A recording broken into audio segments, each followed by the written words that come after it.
One of my favorite parts about real estate photography is that you really just don't need expensive gear to get a very good result. What I mean by that is my business has made millions of dollars with fairly entry-level cameras, and the people we've taught have done the same. And so what I want to do is show you exactly what cameras I recommend. I made a couple updates to my gear recommendations in 2025 and kind of break it down for you by not only budget, but also what you're looking to do as a real estate photographer. So I'll have this link linked below. It's a kit.com link that has my gear kits, but what you'll see is that I've broken down the gear that you could use as a real estate photographer into 3 different kits based upon budget. So number 1 is the budget kit. This is the cheapest gear that I recommend to get started with that will allow you to shoot awesome real estate photos. And really, this is what I recommend everybody get started with. The only difference between this and the next level up kit, which is called What My Employees Use, it's the exact kit we use at Norman & Young, it's not going to be quality, or at least most of the time, the decisions are not quality based, they're just like ease of use based. So for example, in the budget kit, we recommend a pretty cheap entry level camera called the R50. And that's going to shoot very similar stuff to the way more expensive, or at least proportionally more expensive EOS R that we use in our employees kit.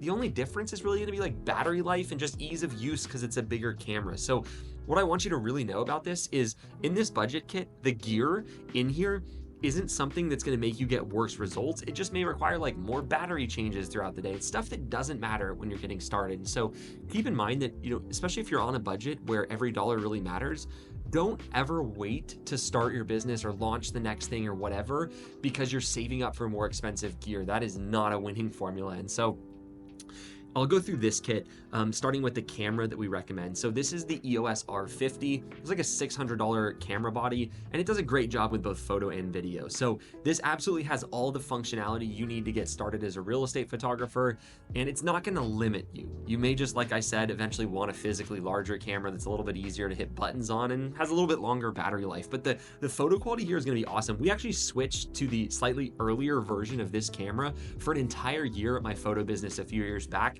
literally just to show that you can do the same thing with cheap cameras. And so don't feel the need to overspend. The R50 is an absolutely great camera. And on that note, if you have any camera that's a SLR where you can change the lens that was made in the last 10 years, that will probably work. And you can comment the camera type, and either I'll comment back or someone in our community will like tell you if that's going to work. But really, as long as it's not like a film camera, it will probably work. So if you have nothing though, I'd get the EOS R50, and then you're going to want to pair the Canon RFS 10-18 lens. That's going to be a wide enough angle lens to shoot real estate with, and you're not going to need any other lenses, at least in the near future, to shoot real estate, and then a tripod. So if you're wanting to get started with absolutely the minimum spend possible, those are really the only 3 things that you need. You're not going to be able to offer video and some other services like drone, obviously, but get started with what you have. Don't ever wait till you have it all. So those are the 3 that you'll need. You'll obviously need like an SD card as well, but that's $20 or something.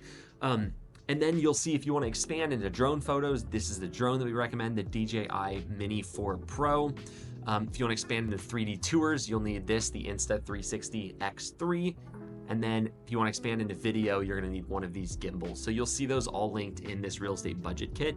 If I go back over to the kit that my employees use, I'll just kind of show you the differences. So slightly larger camera, like I said, the EOS R does have a little bit better video performance. And so overall, it is a better camera. But if I click on that, you're going to see that it's a lot more expensive. The EOS or the R50 rather, is like $600. This one's like $1,500. Good long-term solution, but don't overspend, especially if you're more budget constrained right now. You need a different lens for this. This is a full frame camera, so you don't need as wide of a lens. Whereas on the R50, we needed a 10 to 18 millimeter lens. We needed 10 millimeters at the widest. On this one, because the larger sensor size, you get a bigger, you don't need as wide of a lens basically. So 16 to 35 will work. You'll need an adapter for this lens. And then you'll see the tripod recommendation is beefed up a little bit. You will go through tripods as a real estate photographer. They just get a lot of abuse. You're using them a lot. You're taking them in and out of the car. And so a nice, pretty inexpensive quality of life upgrade is a better tripod. So this is what we use at Norman & Young, the Slick 700 DX. And then this is a geared head tripod. So this goes on the top of that tripod, and it gives you the ability to make really fine movements to adjust your verticals to get the composition perfect. So you can see it's a little bit expensive. Absolutely worth the money when you're in a position to pay for it. You'll notice in the budget kit, I'll go back here. We use just a ball head tripod. So that is right there. That's just a little harder to get like those vertical lines in the real estate photos straight. So that's why we have that on the employee's kit and what we use at our business. Same drone, you'll notice that. Same 360 camera. We just add a slightly better gimbal, bigger gimbal that can handle more weight, because that camera, the EOS R, is a little heavier than the R50, so you need a more expensive gimbal. And then DJI Mic 2. If you're doing agent on camera videos where you film a video and the agent does an intro, you need a lapel mic. So the DJI Mic 2 is a great way to do that. And then some of the other stuff, for example, like this laser measurement tool. Sometimes people want to order room measurements because they need to input those in the listing service in their area, but that's kind of phased away. So you can see, I mean, just some minor upgrades. And then lastly, the big spender kit. Most of this is the same. Really, the only difference is going to be the drone. So it's the Mavic 3 Pro, which is, in my opinion, way too expensive. I'll just go here to show you. It's way too much, and it scares you, at least scares me, to fly a $3,000 drone. I think the fun part about being in business is you get to make money and then decide what you're gonna do with that money. And so for some people, they're like, I absolutely love camera gear. They enjoy high quality gear. They wanna buy that expensive stuff. And if that's what you like, awesome. Just never buy this gear because you think it's gonna make your business better, because it just simply won't. That puts emphasis in the wrong area. With real estate media, it's an awesome industry because we don't have to constantly be spending tens of thousands of dollars on gear. Like, doing that doesn't make our business better. And so if you're anything like me, I'm in this business, sure, because I like photography, it's fun. And you're in this business because real estate's fun and you want to have a job you enjoy, but really you're in the business to make money. And so there's two ways you make money. You can make more money, you can spend less, and you try to do both. And so when if you're just thinking about starting and you're like, Eli, I'm new to real estate media, I want to get started, I don't have a lot of money right now, and I don't want to buy a bunch of expensive gear, I'm not able to buy a bunch of expensive gear, well, that's the good news. You don't have to. This industry is a lot different than other niches in photography. It's a lot less about the photography, because there's kind of one way to shoot real estate, like the industry standard, everybody shoots roughly the same, and you don't need expensive gear. So it's like, 10% of what's going to make you successful as a real estate photographer is the way you shoot and your products themselves.